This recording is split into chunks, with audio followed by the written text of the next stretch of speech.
Guys, masama na ang panahon, no? Lakas ng hangin. Unti-unti nang umuulan, no? Pero nakikita nyo pa rin yan namumuti dyan sa loob ng lampag ni Shirley, mga kasimangis. Ang lakas ng hangin, may sumasko. Ayan, nandyan lang sa loob ang isda. Umarya kami ngayon. Hindi ko na nakuha na ng video. Akala ko naka-video na, hindi pa pala. Ay sus. Dito nyo na lang ito nasa loob ng lambat namin. Yan, namumuti na yan. Grasya na yan, madami pang ibon, no?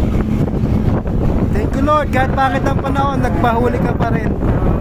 Thank you yan, namumuti na yan. Unang area namin dito kay Shirley, thank you. Positive ka agad, ito yung amin nakita kayo ng umaga. Anong oras na ngayon?